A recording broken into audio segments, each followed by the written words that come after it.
নমস্কার, কেমন আছেন সবাই? আশা করছি সবাই ভালো আছেন। আজকে যাচ্ছি সিঙ্গেরি গ্রাম থেকে পাশের গ্রামে। ওখানে একটা দুর্গা মন্দির আছে, সেই দুর্গা মন্দিরে দর্শন করতে যাচ্ছি। আপনাদেরকেও সাথে নিয়ে যাচ্ছি, চলুন একসাথে দর্শন করি। যেহেতু মন্দিরের ভিতরে দর্শন করাটা সম্ভব নয়, সেই জন্য মন্দিরের ভিতরে আপনাদেরকে নিয়ে যাব না, মন্দিরের বাইরে পর্যন্ত আপনাদেরকে নিয়ে যেতে পারি। আমরা চলে এসেছি অনেকটাই। এখন আমরা ম্যাঙ্গালোর হাইওয়েতে আছি। একটু এগিয়ে গিয়েই তারপর গ্রামের রাস্তা নেব। গ্রামের রাস্তাটা দিয়ে কিছুটা এগিয়েই মন্দিরটা পড়ে। যাওয়ার পথে এই যে রাস্তাটা পড়ে, দুই দিকে জঙ্গল, এত সুন্দর পরিবেশ, দেখেই যেন মনটা ভালো হয়ে যায়। সবুজ দেখলেই মনটা যেন শান্ত হয়ে যায়। আমি এর আগেও অনেকবার এই মন্দিরটাতে এসেছি। এই মন্দিরেতে বাসন্তী পূজার সময় এখানে খুব বড় মেলা হয়, তখনই এসেছিলাম। প্রত্যেকবারই যখন আসি তখনই ভাবি ভিডিও করব, কিন্তু কখনোই ভিডিও করা হয়নি। তো আজকে মনে হলো যে ভিডিওটা করাই যেতে পারে এবং পোস্ট করাই যেতে পারে, যে এত সুন্দর একটা পরিবেশ, মন্দির আপনাদের সাথে শেয়ার না করে কি থাকা যায়।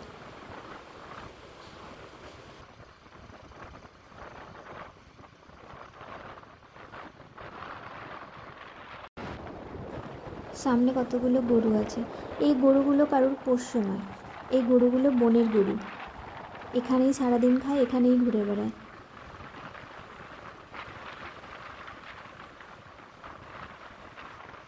সামনে আবার একটা গরু আছে।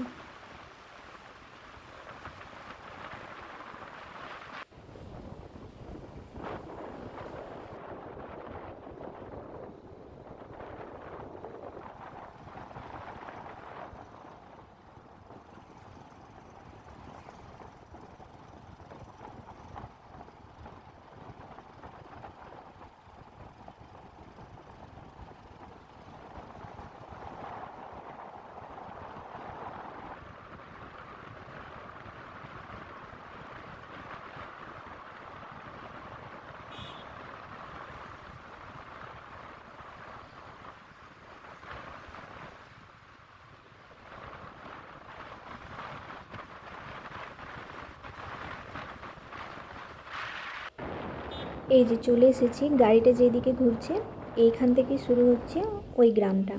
আর এই গ্রামে ঢোকার আগে এই যে একটা গেট দেখতে পাচ্ছেন, আর গেটের ওপরে যে দুর্গা মূর্তি আছে, এর মানে হলো যে এই গ্রামেতে দুর্গা মন্দির আছে। এরকমই সাউথ ইন্ডিয়ার প্রত্যেকটা গ্রামে ঢোকার আগে এরকম একটা গেট থাকে, আর গেট দেখেই বোঝা যায় যে এই গ্রামেতে কোন ভগবানের মন্দির আছে। কত ভালো না এটা? এটা যদি আমাদের ওখানের গ্রামগুলোতেও থাকতো, গ্রামে ঢোকার আগেই জেনে যেত যে এই গ্রামেতে কি মন্দির আছে, কাউকে বলতেই হতো না যে আমার গ্রামে এই ভগবানের মন্দির আছে, তোমরা আসো দর্শন করে যাও। গেট দেখেই সবাই বুঝে যেত যে এই গ্রামেতে কোন ভগবানের পুজো করা হয়, এই গ্রামেতে কোন ভগবানের মন্দির আছে।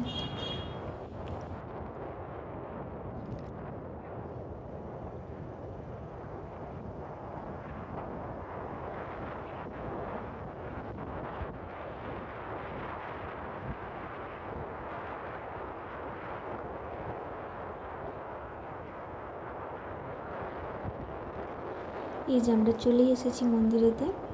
এই সামনেই হচ্ছে মন্দির, চারিপাশে জঙ্গল, জঙ্গলের মধ্যে মন্দির। কত সুন্দর পরিবেশটাকে শান্ত করে দিয়েছে না এই জঙ্গলটা। আর এই জঙ্গলের জন্যই হয়তো মন্দিরটা এত সুন্দর দেখতে লাগে আর এত মানুষকে টানে। আর এই মন্দিরের একটা বিশেষ গুণ আছে। এখানে বলা হয় যে যেই মেয়েরা বিয়ে হয়ে গেছে, বিবাহিত মহিলারা এই মন্দিরে এসে যদি কোনো মানত করে, তা নাকি পূরণ হয়।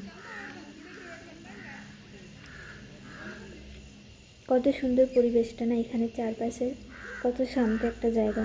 এমনিতেই মন্দির সবসময় শান্ত জায়গায় হয়, কিন্তু তার মধ্যেও যেন আরও বেশি শান্ত করে তোলে এই সবুজ।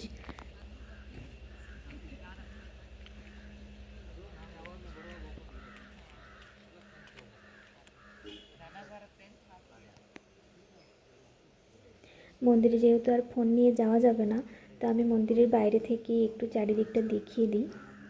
তো আর মন্দিরের ভিতরে নিয়ে যাচ্ছি না ফোনটা, তো সামনে থেকে দেখানোর চেষ্টা করছি, যদি দেখা যায় তো খুবই ভালো কথা।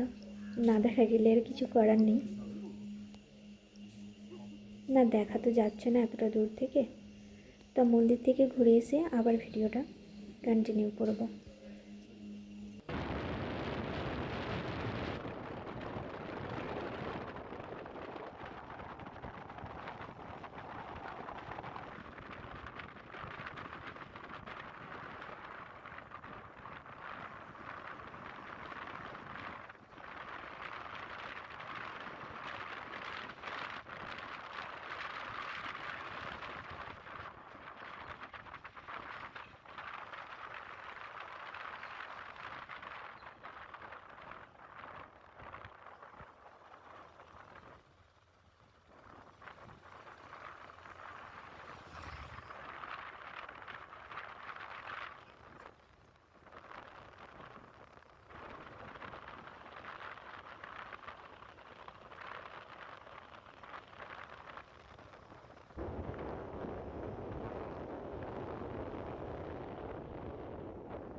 आप 100 ग्राम्स दे दीजिए।